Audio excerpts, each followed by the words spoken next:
Good morning, students. Today's lecture of RTS, we are going to discuss about aperiodic task scheduling, right? So earlier we have already understood what is aperiodic task scheduling.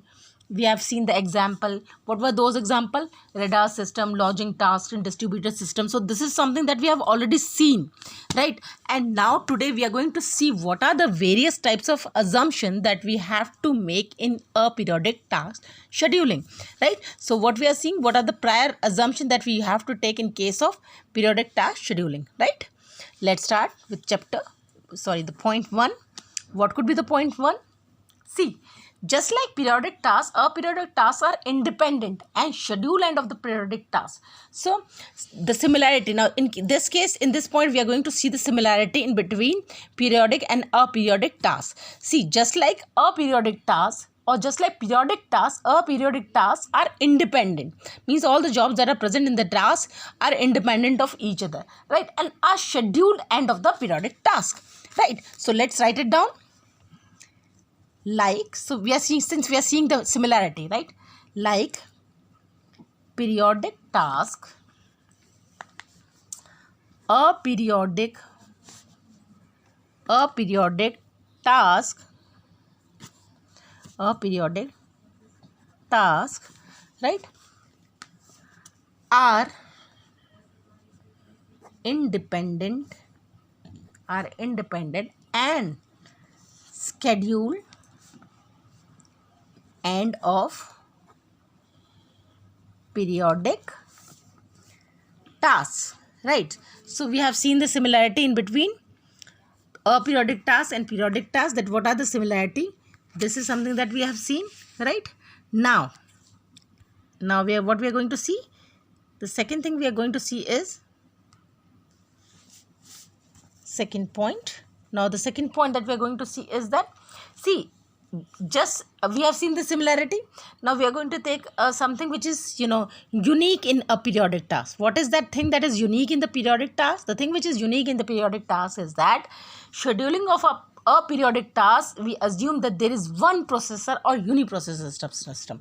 So we need to understand that in case of a periodic task, a prior assumption that is made that we have only one processor or uniprocessor system, right? So let's write it down.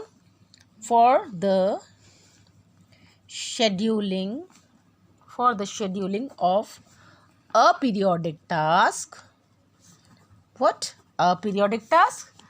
we assume, since we are seeing the assumption, we assume that is a one processor. Uni means one, so that's a one processor, or else you can write or uniprocessor system, right? So these are the two assumptions we have made. Now the third assumption that we have to make in case of a periodic task is that what's the nature? It is preemptive, right?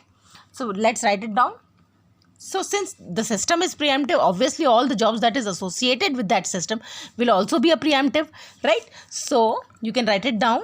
It is preemptive. It is preemptive. This is the nature of the aperiodic scheduling, and that we have to assume. And since this is periodic, it is preemptive in nature, and hence that means what it means? Every job, each and every job that is associated. So you can write it down. Every job can preemptive at time. Every job can be preempted at any time. There is no time boundation, right? This point is clear. Now let's take the next point, right? See, the release time and the execution times are not known in the prior of a periodic task. What I'm trying to make you understand is that in case of periodic tasks, we know that the release time, the time at which the jobs is being released, and the execution time is the time at which the result is being executed. So in case of periodic, we know that the release time and execution time is already known, or is prior known. But unlike periodic tasks, aperiodic tasks, we have to assume that the release time and execution time is not known prior. So you can write it down. What do you have to write it down? The release time the release time and execution time are not known priori for a periodic task. Right? This point is clear what I'm trying to say. We know this is what this point is saying, that the release time and the execution time is not priorly known in case of a periodic task, unlike periodic tasks. Right? Now the fifth assumption that we have to make today is that the priority driven algorithms are used for a periodic task with a periodic task. See, in case of whenever you know the priority given task, do you understand what is priority driven algorithm? See, in the earlier chapter we have already discussed what is priority driven algorithm in which when two or more jobs comes, then the execution or processing of the jobs depends upon the priority, depends upon the urgency of the job that needs to be executed first. For that we consider the deadline, the job with the EDF, that is earlier deadline first, then I have LIFO and FIFO, right? So what these people are trying to say is that priority driven algorithms are used for a periodic task with periodic tasks. So in case of a periodic task, what we use? Priority driven algorithm. So let's write it down. Priority driven algorithm are used for the aperiodic task with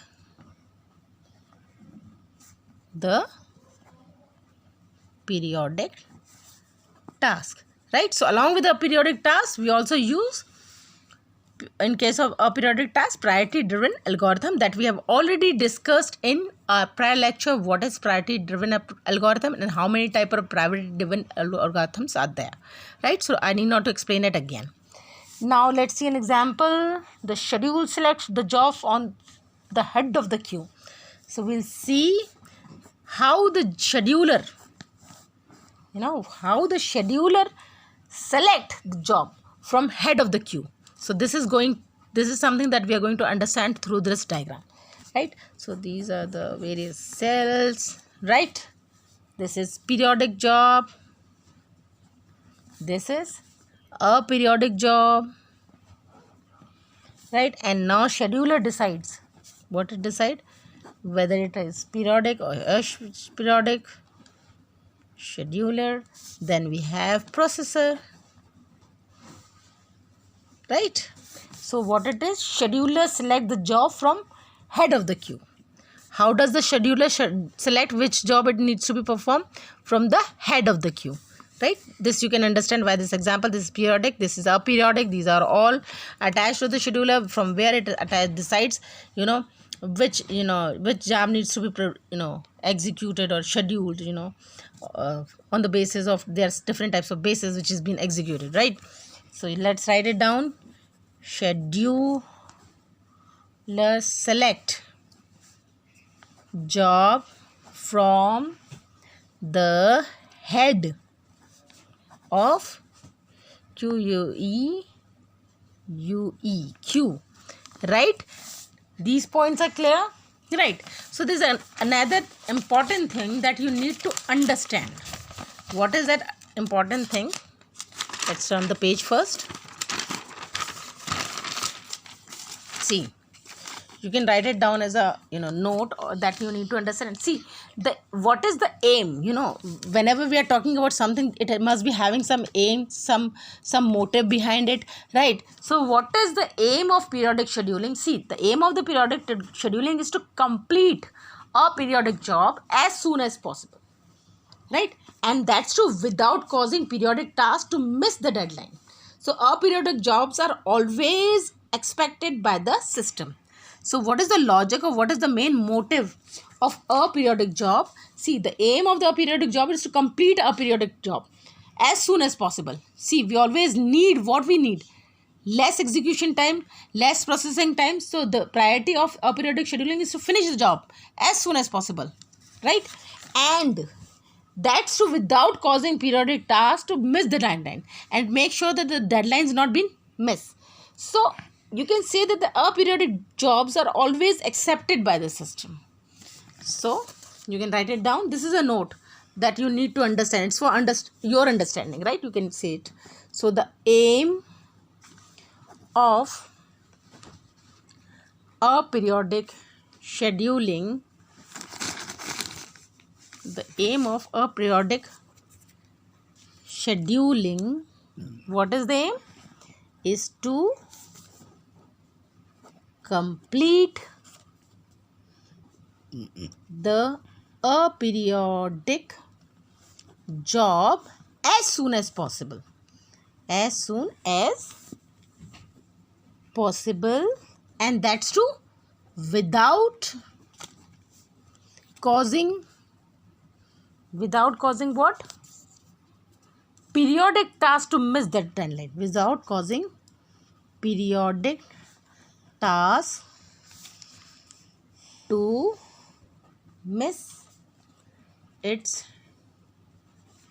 deadline, right? So aperiodic task is always expected by the system. Hence you can say a periodic task is always accepted by the system. So system is always ready to accept a periodic task. Got the reason why it is always ready to accept a periodic task, right?